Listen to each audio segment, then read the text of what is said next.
2026 is going to be an awesome year. We got some pretty cool stuff coming up. First off, we got Foundations of Recovery. This is our flagship program. We're starting it in January. This is for anyone, man, woman, or couple who wants to come and reclaim their heart from shame, trauma, and betrayal. We start off with an education on all sorts of principles, give you the common language. We feed you from a fire hose in terms of all things recovery. It is such a great start to recovery. And we get at the roots of things, Tyler. This isn't like any other program. Like, this is our healing journey in process, and Foundations is where we begin. If you look at the value that you're getting there to kick off a good recovery with all of the right education, all of the right language, and a team to get you started while also being directed by Brannon and myself through the whole process, what a deal. So if you're interested, if you're struggling, if you've been wanting to do something for a long time, jump into this. This only comes around every so often, and we would love to have you there.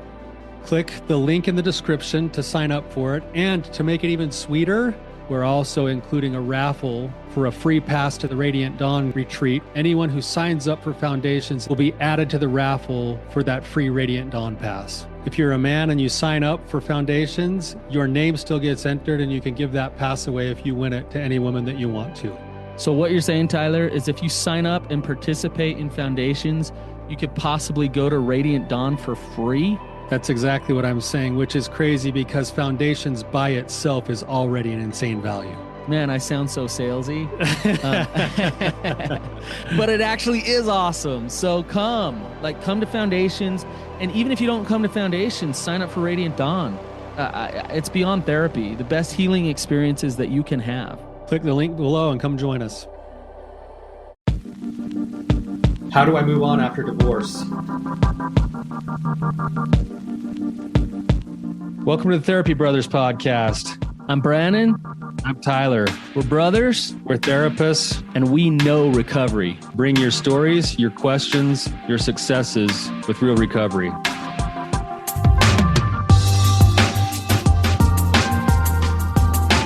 Hey, Tyler, you ready to have some hard conversations? Let's do it. Let the Therapy Brothers podcast begin.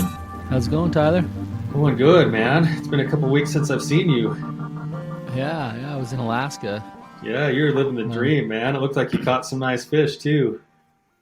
Yeah, and hung out with some of my best friends, and so it was awesome. Yeah, good for you, man. Awesome. I'm excited for you. Happy you had a good time. Yeah, it was good. It was good stuff. Alaska's just rejuvenating to the soul, you know. Something incredible about Alaska, just the vastness and the grandeur of it all. Yeah. So, my son-in-law grew up in Juneau. Oh, nice. Yeah, and he and my daughter were there over the summer. So yeah, it's just beautiful. It's amazing. Everybody needs to go there. Mm-hmm. So I shouldn't say that. Yeah, don't go there. Yeah. Nobody wants to live there too much, probably. Yeah. Well, let's jump in today. Kathryn, welcome to the show. You've been on before a long time ago. You're in a different position now than when you came on before. Why don't you just kind of give us a little bit of your story, your backstory, ask your question, and we'll get into it. Yeah.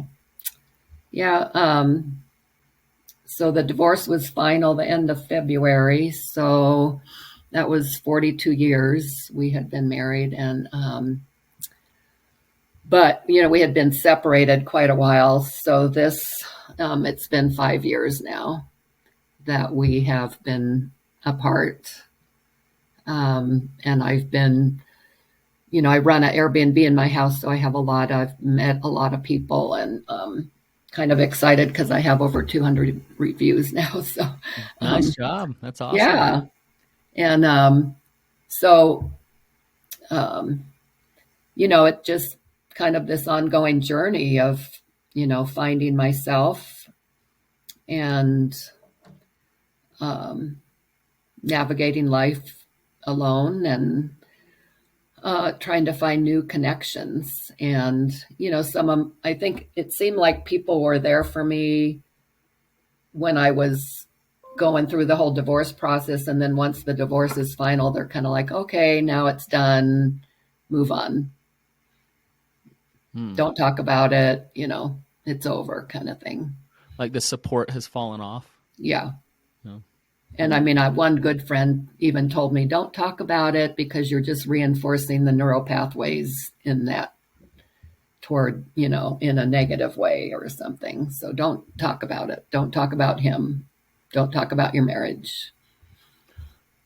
So oh, go ahead, Tyler. Well, I was just going to ask if you wouldn't mind, Kathryn, as much as you feel comfortable. If I remember right, the last time we visited with you was quite a while ago. It had to have been at least over a year ago. And the episode that we did then, if I remember correctly, was you were kind of in this holding pattern of what do I do with my relationship? You seemed like you were kind of teetering on the edge of divorce at that point. Would you mind just kind of helping to fill the gaps between the last time we talked to you, how you came to the decision that it was time to move on and get a divorce, just what your process was like, and then just kind of lead us up to the current time? Well, we did talk about that in our last session with you about the one counselor that my husband had found. And, he's a sex addiction therapist, and he gave my husband some things to do for a month and he didn't complete them. Now looking back, I kind of wish I would have pushed it a little bit further and said, let's give him another chance, And I don't know why, but, that's kind of been the pattern of just giving him more chances. I think it's hard for me to face reality, because maybe I think like we talked before and you said, Tyler, there's a man with a good heart there. He's just really broken and full of shame. And maybe that's the part of him that I see and want to connect with, but, it just didn't happen. Right. So how many chances did you give him, would you say? Well, I don't know. I mean, I waited 4 years. 4 years? Yeah. Okay. But didn't really give him an opportunity or ask him to move back into the house because I hadn't seen anything happening. We weren't communicating well. There wasn't any healing going on between us. And I didn't feel like just moving in would be productive. Because I'm hearing some regret there. You know, even though you waited 4 years, there's still that regret of I should have given it a little more time. And I'm wondering if that's your grief, where transitioning into being divorced has been really difficult, or if you're really feeling like maybe you made the wrong decision. Oh, I think I vacillate between both of those. It's easy to look back and, I'm trying to look back and look at my part and see how immature I was in the marriage and what I could have done better and that kind of thing.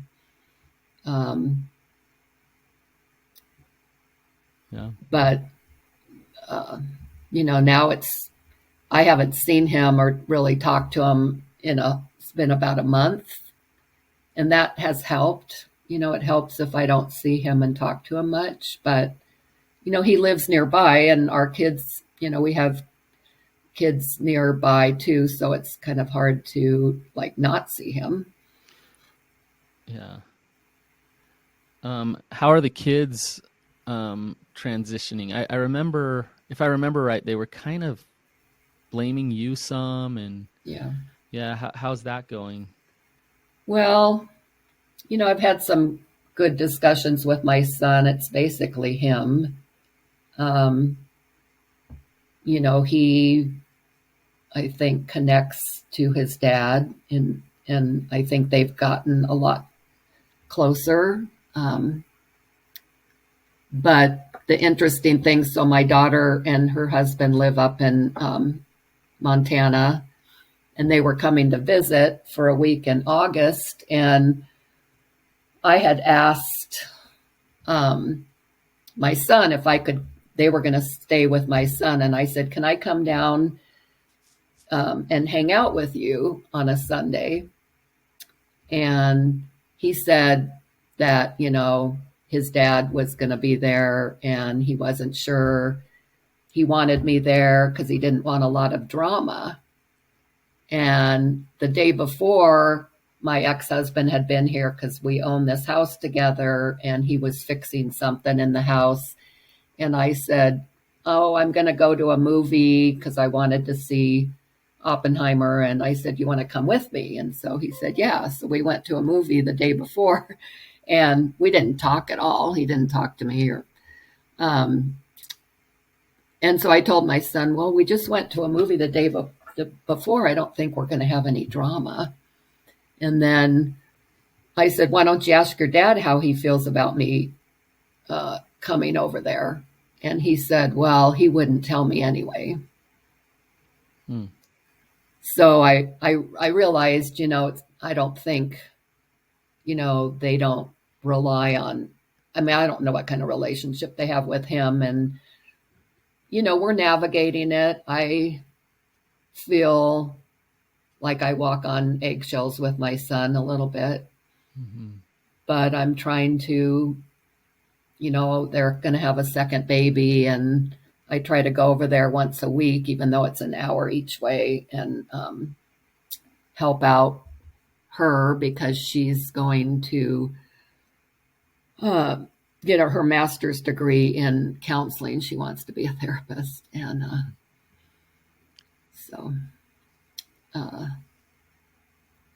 my daughter and her husband stayed with me for 2 nights and 2 days, and we hiked each day and went out for dinner and had a really good time together. But they don't talk about it. Is some of the tension with your son making you wonder if it was the right decision? No. Oh. I think it's just more me. And when you've been married this long, you kind of have to look back at your life, I mean, because it was pretty much, it's kind of like, well, at my age, what, where do I go from here, Kathryn, what were your reasons for the divorce in the first place? You mentioned one, that you gave him a bunch of chances and nothing was changing. Was there any other reasons, emotionally or otherwise, that made you kind of come to the point of making the decision you did a year ago?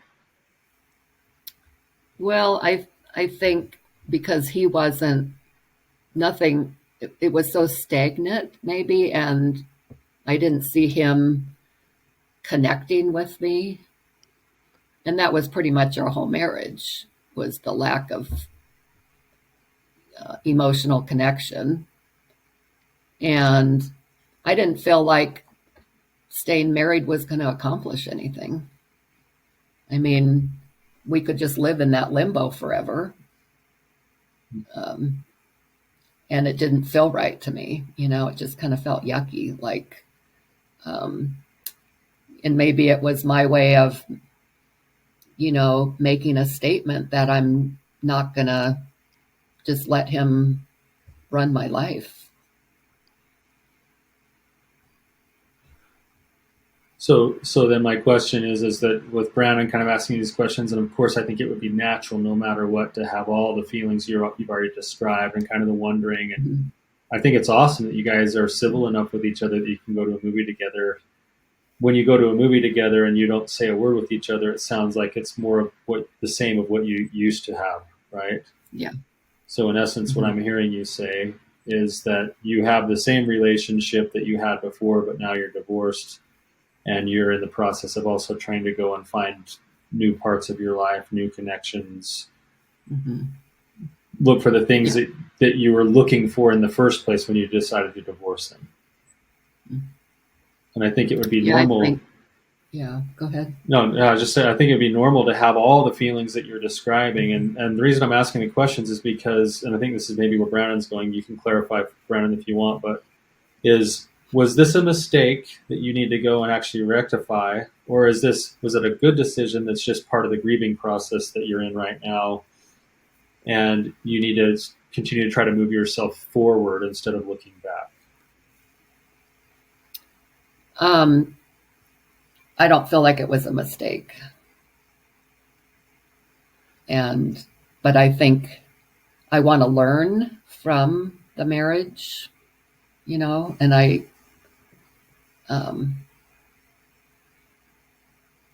don't think it's anything I could rectify. I think it's something he could rectify.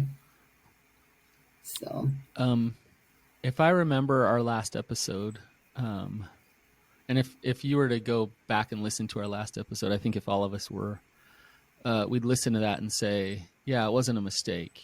It was time, and it was more than time to move forward and make this hard decision.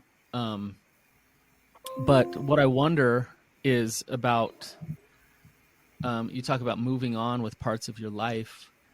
You brought up your age and at this age, but what do you look forward to? What do you want to create? What is your vision? What possibilities are out there now for you? Well,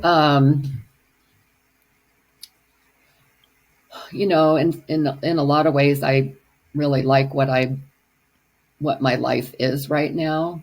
I mean, I meet a lot of great people that come to my home, and a lot of them are international. And I love that. I love to travel. I don't feel like I have the time to travel because I work every afternoon. And so I'm kind of looking at, where I can fit travel in, Nice. and adventures. I did a lot of that over the summer, going, on trips. And I don't mind traveling alone or hiking alone. I do all of that. Do you want to be alone, Kathryn? I don't mind. I don't see, I guess it's not, I don't want to put the work into like trying to find somebody, if that makes sense. Mm-hmm. I don't think my goal is to find somebody. Okay. I just would like to know how to connect with, it's kind of like I've gone back to a church I used to go to, and I'm doing a women's Bible study in a small group, and trying to find my place of belonging, trying to find connection. But I guess, my question is, maybe what does the letting go and moving on look like? And,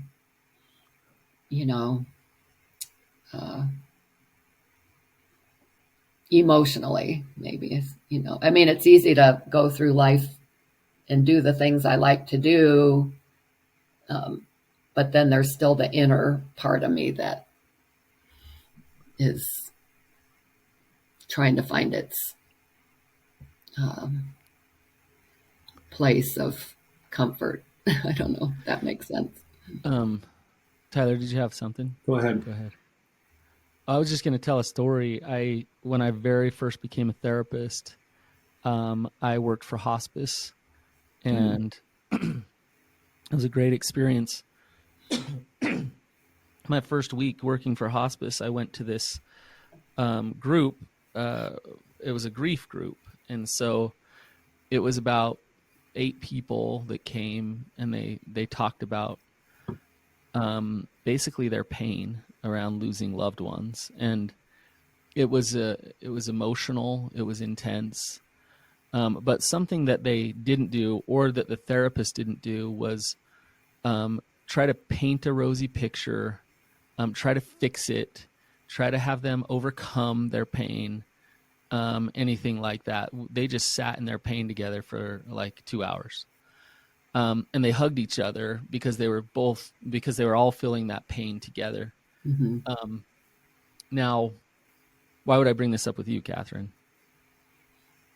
Well, I've been grieving, mm-hmm. and it just seems to kind of go on. I mean, it's not as bad as it was, but it just like, maybe you always grieve, but maybe I'm looking for those people who would hold me in that grief. Yeah. Yeah. Grief is like it comes in waves, and the waves are sometimes bigger and more intense, and sometimes they're smaller. Sometimes they're more frequent, back to back to back. Sometimes they're wider apart. And as you grieve, they seem to get wider, more distant apart, the waves do, and less intense over time. But the only way that happens is through processing that energy and moving that energy. And so I wonder with you if what you're lacking is a place where you can get some empathy, where you can process some of the pain that you're going through, a shoulder to cry on. So what do you think about that? Yeah, I think that is true. I think maybe what I really just want is, maybe a place to belong. And that, who can you call in the middle of the night? Or if I was in an automobile accident last November, totaled my car. And, we were still married at that point, but he was the one I called. And partly because, we had insurance together, and he came to my house and helped me for a couple days. I mean, I was in the hospital overnight and broke my sternum, so I couldn't get in and out of bed alone. But he, was just, I think he'll always be there, I think, to help me, which is, I don't know. But Kathryn, think about it. One of the main reasons why you divorced him is because of a lack of emotional connection. Yeah.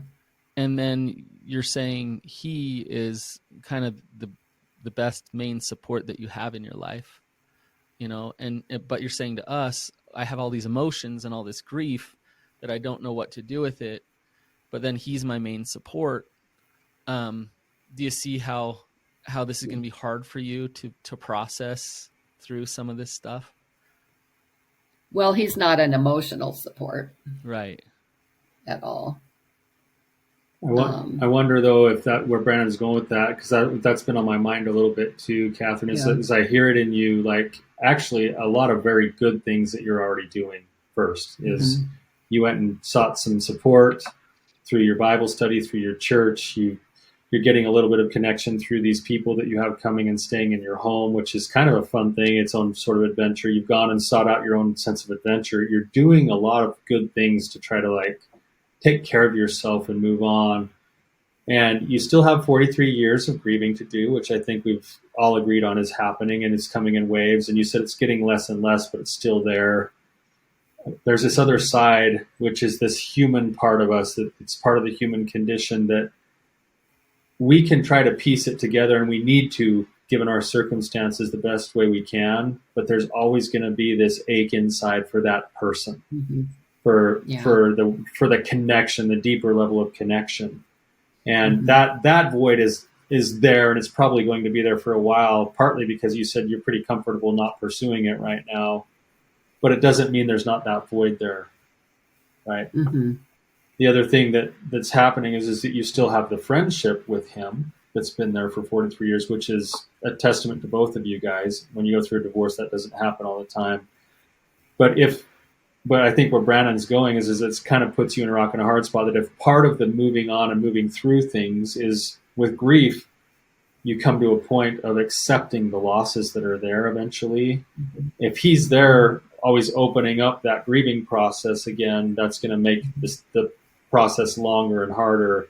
And it might also eventually be a block towards that other void that you eventually may want to try to fill in having your person, having actually that other kind of connection that right now you're not ready to pursue, but eventually you might be.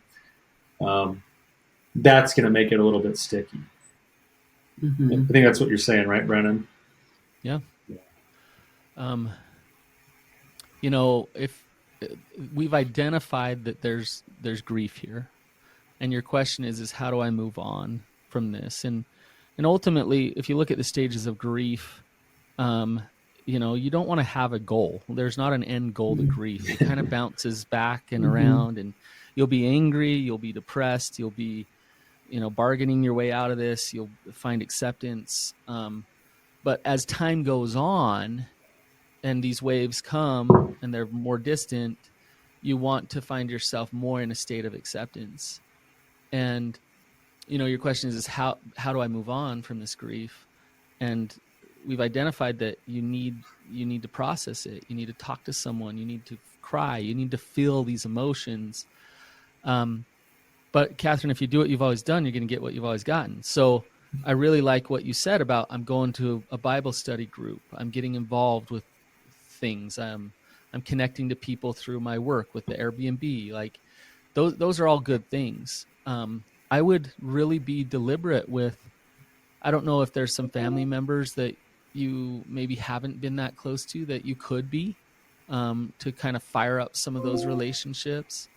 At church, to like really try to become better friends with some people so that you can get support there.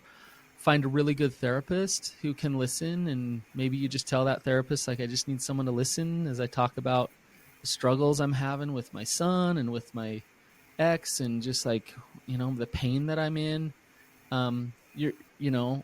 There's opportunity for expression and for somebody to hold that energy and emotion for you. But it's gonna take you continuing to do what you're doing in a lot of ways, but continuing to try to find that support somewhere. Yeah, I feel like I'm doing that. I did a healing care group a while back, and the woman who does that, she does healing prayer. I've been meeting with her. I'm going to meet with her. I've been meeting with her every other week, and then we talk and do some healing prayer and ask God to, show up and what is he going to say to me, kind of thing. But I said to her, I would at this point feel devastated if my ex, had a girlfriend or got remarried like that. At this point. And she's like, why? Yeah. Like, he didn't connect with you, and he probably wouldn't connect with somebody else. Why do you feel that way? And I wrote that, I struggle with that. I'm like, well, he committed to me. But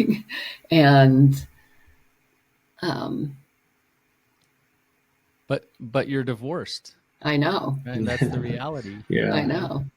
Yeah. It makes me think, it makes me think of like the Byron Katie's work, the work with Byron Katie. And there's a book called Loving What Is. You've probably read it before, but she says that when we have these things come up in our life, our work is not done until we've worked to a place where we can say, I look forward to. So instead of, I can't stand the thought that he'd be married again, you've worked yourself in your grieving process and your own personal process to a point where you can say, I look forward to the day when he finds new companionship.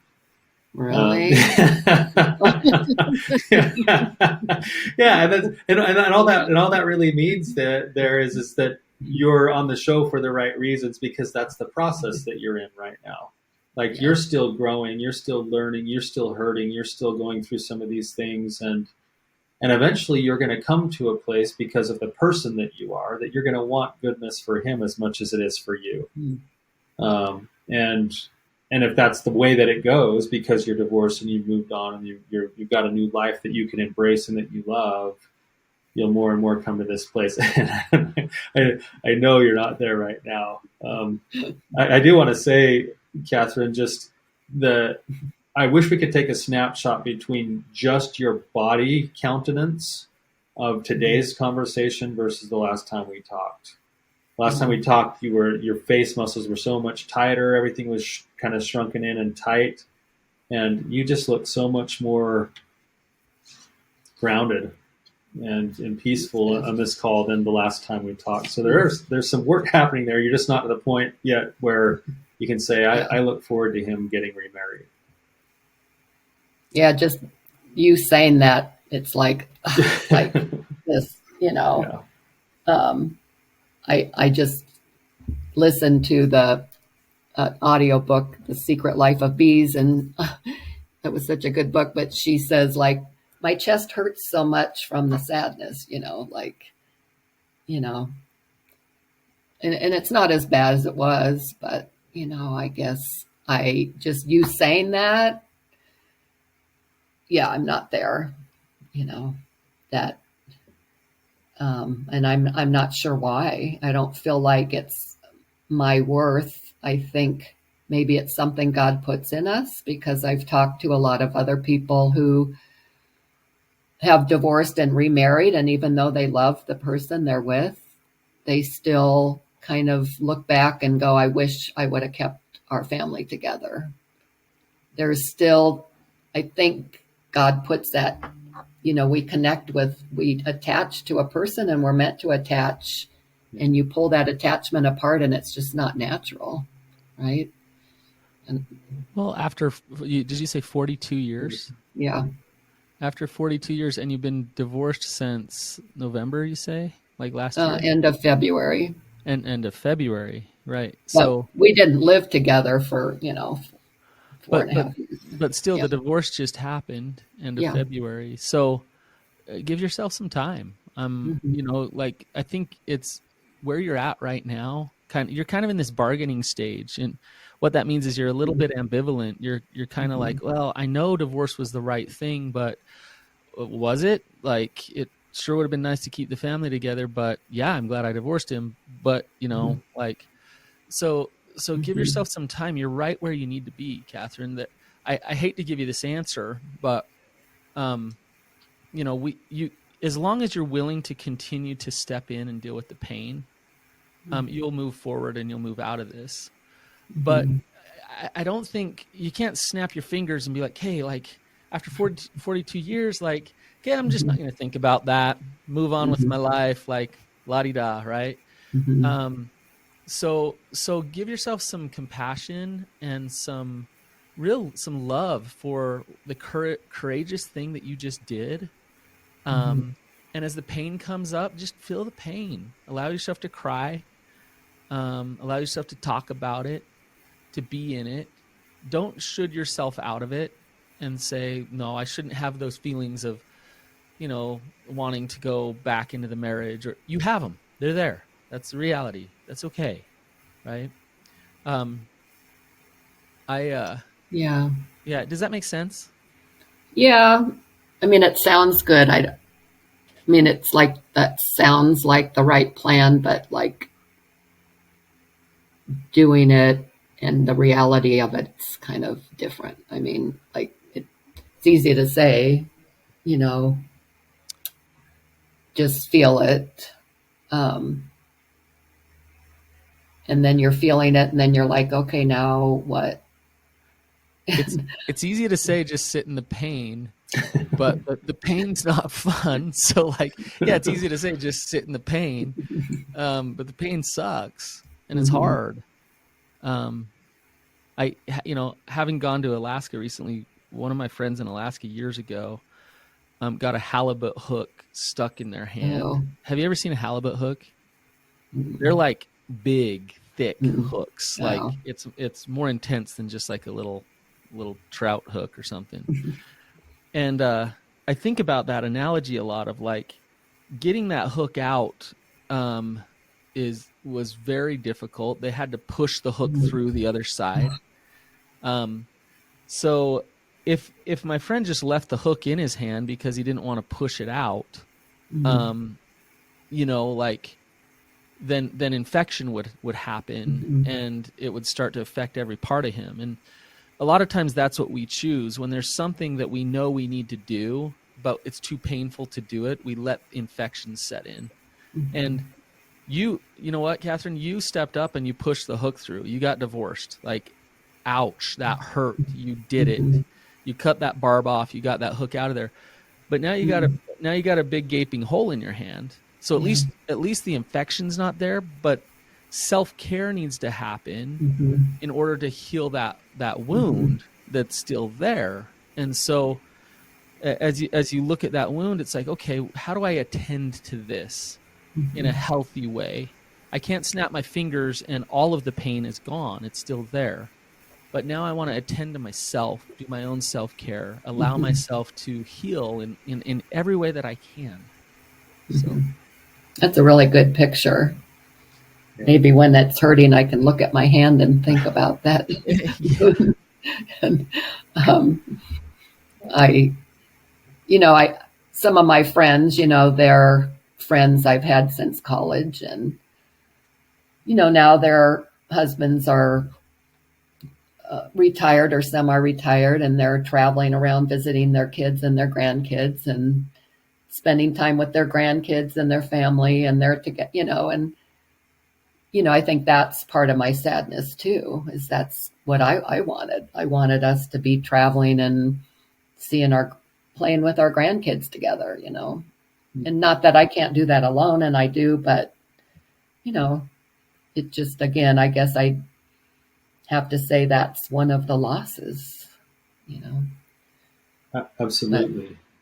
Kathryn, I love where Brannon's going with you, and you said sit in the pain, and I was going to add to that, for the sake of letting yourself move through the pain. It's not just sit there and wallow in it. That's how we do it. It's like, you watch a child play throughout the day, and they go from being really, really happy, something happens, and they cry as hard as you've seen anyone ever cry, and then 5 minutes later they're back to being content and happy again. And it's like they have that natural capability of just letting their emotions move. And that's where we as adults get in the way sometimes, is we notice, and I like what the word you use, Brannon, attend to the wound. We attend to the wound, but at the end of the day, we're going to let things move. And so allowing ourselves to cry, allowing ourselves to be angry, doing some journaling, using the forces of nature, water and fire and things that allow for that movement to happen is going to be, you're going to have 100 different iterations of the same feelings of sadness and loss and all of that stuff. But allowing that to happen is important. I maybe suggest, Kathryn, too, that you brought this up. I know we're getting close on time, but so much of this is what we call ambiguous loss, which is that you don't have a way to put your finger on everything until all of a sudden it crops up and your friends are like, yeah, we're visiting our grandkids. And you're like, oh, that's part of my loss too. Or, maybe there's a different thing that happens. And you're like, oh, that's another thing. Give those things credence. And you might even do a little exercise for yourself where you list out all the different areas of your life, physical, emotional, spiritual, social, educational, whatever you want. And then actually sit with each one of those categories and take some time to just put things down in each category when those losses come up and when they accumulate, so that you can see them in front of you and give them a voice and let them be seen. Does that make sense? Because they're going to cry out until they're seen, until they're processed, until they're validated. Yeah, that's good. I will do that. I appreciate that suggestion. And I think it's like when that wave comes, you think, oh, I guess it's easy to look at that I'm not really healing because it keeps coming back, if that makes sense. You know what I mean? Like, if it keeps coming back, then maybe I haven't dealt with it. Why does it keep, that's... And that's why I say it's more of a repetition, rinse and repeat kind of process-oriented thing than it is, okay, we're in bargaining, then we're going to go through anger, then we're going to go through sadness, and then we'll be in acceptance, and then I'll be really happy when he finds a new wife. Like, no, it's like, if whatever is there is just another iteration of my ability to just allow it to process. I'm just allowing it to move. That's all I'm doing. If it comes back, that's okay. You're not doing anything wrong. Yeah. So what was the Byron Katie book? Loving What Is. Oh, Loving What Is. Okay. Yeah. Yeah, I mean, I keep thinking of that, what they say in 12-step groups about, living life on life's terms, because we want to make up our own terms many times, right? Yeah. People love the Byron Katie book, and people hate it. They hate because it. if you're not ready for it, Uh-huh. it kind of really just down to the bare bones of personal accountability for what you want in your life. Yeah. Yeah. And what you can create and how you can work through hard things and how you can change your thinking and change the way you feel. If you're in a state of grief and you want to stay in a certain state of grief, reading those words and getting those tools is kind of like it's not fun. But I love that book. It's awesome. The principles in it are amazing. It doesn't walk you through grief so much. It walks you through how to change your perspective and shift your thinking so that you can feel differently. So like Tyler was doing this with you some earlier, when he was talking about celebrating him dating somebody. Or you shifting your thoughts around, you know what, like my friends are going out with their spouses and they're, going to these events and this and that. How can you shift your thoughts to be so happy that you're single, that you get to do this on your own and you get more freedom and like, this is awesome. This is great. Yeah. Right. Yeah. So yeah, we won't recap the whole book here, but I do think it could be a good book for you right now. Yeah. I think I guess I'm kind of in this, like, trying to put a label on my marriage so that I can say this is what it was and put it in a box somewhere, if that makes sense. Yeah. If I can just label it and it's over here and that's that. Was it a successful learning experience for you? Well, maybe that's what I'm doing right now, trying to learn what I wasn't aware of at the time. Right. Yep. It absolutely offers that. You absolutely have that opportunity, no matter what. So, Kathryn, I actually think you're on the right path. And you said something. I think it might be years where you still have that hole in your heart a little bit, where you go, "Oh, did I make the right decision?" Because that's what everybody thinks, and you're going to have to bring yourself back around to answering that question for yourself with the reasons why you did it in the first place, and asking if things had changed. And I think, you're on the right track for sure. Like I said, I can already see it in your own countenance. You're just a few months out from actually finalizing the divorce.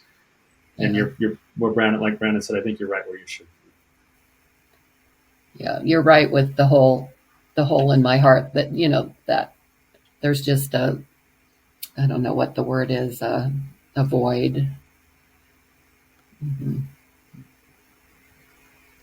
Kathryn, I appreciate you coming on and being vulnerable about it. I definitely, as you've been talking, have been like, it's been very apparent that you're grieving. And again, like I said to you before, that's okay that you're grieving. And I want you to just be okay with that. There's a big part of me that wants to tell you it's all going to be okay. And I guess in a way I just said that to you, but there's a more important part of me that wants to say to you, good for you for being right where you're at.